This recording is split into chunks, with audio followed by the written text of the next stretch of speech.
Hello, happy Monday. Today is April 6th, 2020, and I thought that a great idea to continue to update everybody on the real estate market is to give you an idea of what is going on. Basically, we're going to cover how many homes went under contract over the weekend, how many new homes were listed, and see and show you guys that people are still buying homes and people are still selling homes, and that the market is okay. We are not seeing any major concern or damage. I'm also going to go over what our market was like in March and then cover the change from last year. Again, this is just going to kind of reiterate to you guys that there is improvement, not just in price, but as well as the amount of homes that are for sale, and then of course the amount of homes that are under contract. So I'm going to share with you guys part of my screenshot and discuss with you a little bit about it so that you can see that there's plenty of resources out there for realtors as long as we know how to use them, and why you should be choosing an experienced realtor at this time. So let's discuss a little bit about the MLS and talk about what is going on, what has happened this weekend. The MLS, and as you can see right over here, it shows me what the market activity is for the weekend. I do it as 3 days, so we're talking about Friday, Saturday, and Sunday. And I just want you to see right here, we have 32 new homes that were listed. This basically covers your Gurnee, Round Lake, Grays Lake, Lake Villa, and Lindenhurst. So again, you've got 32 homes that just listed over the weekend. So there's still activity. You have 11 that closed. Most likely these closed all on Friday, which again shows you that the market is doing good. And there's really no concern here. We're not concerned as realtors. We're still seeing a lot of activity. And then you notice here that you also have 20 that just went under contract. And a lot of times this is, of course, going to be within your 3-day span. So this doesn't even count Monday. And so a lot of times you'll get properties that go under contract on Sunday, and they're not recorded until Monday because technically Monday is a business day. So that doesn't even take into account what has gone under contract on Sunday. So this again reiterates that the market is still going. People are still selling homes. People are still buying homes. There's nothing to fear right now. The biggest fear is fear and anxiety. And that's really what's going to affect us the most. So we just need to stay positive and have faith in your realtors and know that we are doing everything in our power to represent you. I'm going to go ahead and move over to InfoSparks. This kind of is a database that records throughout the years. I can go as far as 3 years ago. Of course, if I wanted to, I could go as far as 10 years. I can do monthly rolling points, which is what I'm choosing right now. And then what you're looking at right now, again, is all price ranges. This isn't even a limited price range. And then you're looking at single family homes, and you're looking at attached single family. We're talking about detached, which is, of course, those homes that are not attached, like condos or townhouses, okay? And then I just want to look at sale price, first of all. That's really what I want to go over. So as of right now, this is March. And as you can see, there's a big peak there, an increase, right, in the value of homes and what they're being sold for. The number that you're seeing here, the 223, that's just your average, your average price. And then I'm going to go back now to March of 2019. And as you can see here, you see a big difference. You're looking at approximately $26,000 in increase in home sale prices on average. That basically tells you as a homeowner that your equity has increased. The value of your home has increased. So if you're considering selling right now, it's going to be a good time to sell. There are a lot of opportunities for us right now to do virtual open houses and to also do virtual listing agreement and listing presentations, as well as virtual showings. So there's no need for buyers to come into homes unless we really know that it's necessary and they want to do the purchase. The same thing with your inspections. No concern right now. There are tons of resources and tools that we are using as realtors to maintain the safety of both buyers and sellers. Another thing that I want to show you right now is home for sale.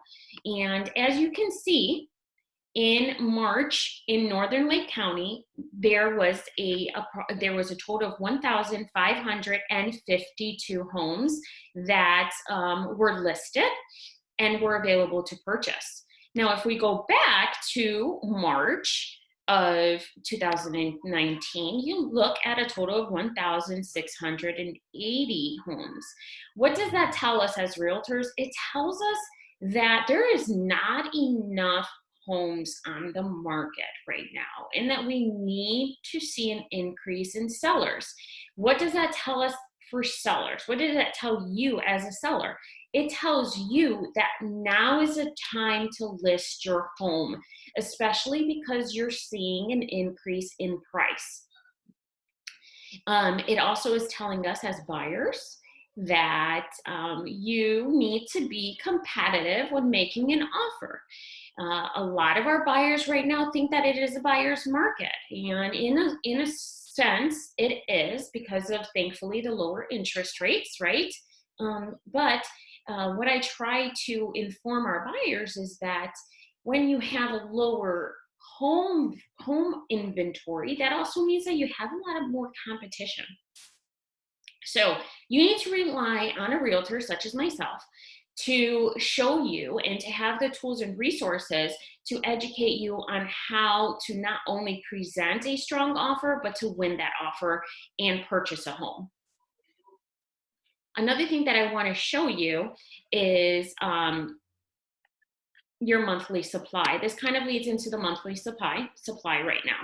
And as you can see right here, for March, there's only 3 months of homes available. And then if you go over to March of 2019, you're now looking at 3.5 months. So once again, we need you to sell your home. We want to see you guys tap into the equity. It is shown month in, month out in the last year that homeowners are sitting on a lot of money, a lot of equity in their homes. It's one of the highest amounts in several years now, which gives you the opportunity, because of the increase in price, because of the lower availability of homes, and also because of the lower interest rates, that now is the time to sell. And then I want to show you new listing. You're under contract. This kind of iterates you're under contract for the last 3 days. Now, you will see here that there has been an increase in homes under contract for March of 2020 in comparison to 2019. For 2020, we showed that we had 537 homes under contract. And then if you go back over to March, you're seeing 631. So actually, let me correct myself. I apologize. There was a decrease. Again, that decrease not necessarily means that there are not buyers out there. What that means is that there's not enough homes out there that buyers are looking for. And I will discuss this a little bit later on. Now, one of the other parts of this session that I'm going to be doing on a monthly basis is I'm going to be tapping in with one of my mortgage company advisors, and He works for Loan Depot. His name is Kenny Idstein. I rely on him significantly for a lot of my data and my information. So I'm going to go ahead and kick him in and introduce him a little bit to you guys. Reverse. Their HUD FHA is instructing loan servicers to use any flexibility they can under the Fair Credit Reporting Act with relativity to the negative credit reporting actions. And basically that means whether or not they would report you to the credit bureaus. So all of that is still being worked through. A lot of this is still real fresh. The most important takeaway you should take from this is that you must notify your mortgage servicer, whoever you're making your payment to at this point, that you're having this hardship. It's going to be tough for them to not report your late payments to credit bureaus if in fact you don't let them know. They will just start reporting unless you contact them. You need to go online, you need to call them. If you're struggling with all that, you need to get a letter in the mail immediately.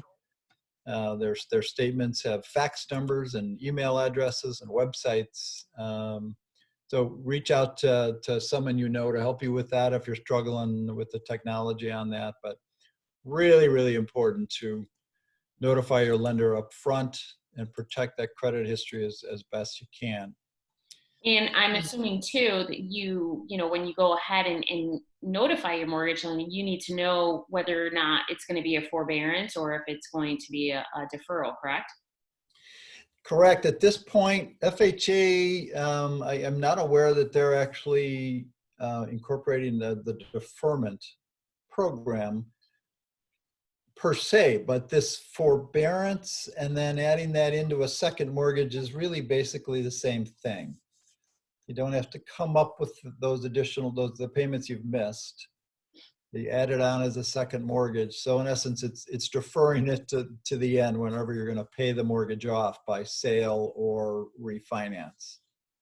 That is a great clarification. Thank you. Yeah. Fannie Mae, Freddie Mac, what I don't know yet, and I've reached out to a couple of sources, is what they're going to do with those monthly payments that were in the forbearance period. Again, like FHA, they're going to add those into a second mortgage as an option. If you win the lotto and you can pay those mortgages in full, then great, go for it. But otherwise, it's going to be a great option for many of us.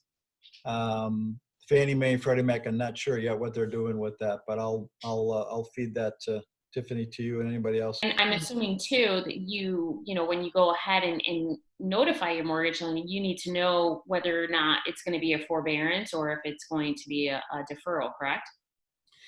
Correct. At this point, FHA, I am not aware that they're actually incorporating the deferment program per se, but this forbearance and then adding that into a second mortgage is really basically the same thing. You don't have to come up with the payments you've missed. You add it on as a second mortgage. So in essence, it's deferring it to the end whenever you're going to pay the mortgage off by sale or refinance. That is a great clarification. Thank you. Yeah. Fannie Mae, Freddie Mac, what I don't know yet, and I've reached out to a couple of sources, is what they're going to do with those monthly payments that were in the forbearance period. Again, like FHA, they're going to add those into a second mortgage as an option. If you win the lotto and you can pay those mortgages in full, then great, go for it. But otherwise, it's going to be a great option for many of us. Fannie Mae, Freddie Mac, I'm not sure yet what they're doing with that, but I'll feed that to Tiffany, to you, and anybody else who wants to know. Stopping in today and getting an update as to what the situation is next week. And so again, anybody that is looking for some assistance, give me a call. I'd be happy to share Kenny's information with you. Have a great day. Enjoy your week, and we will talk next week.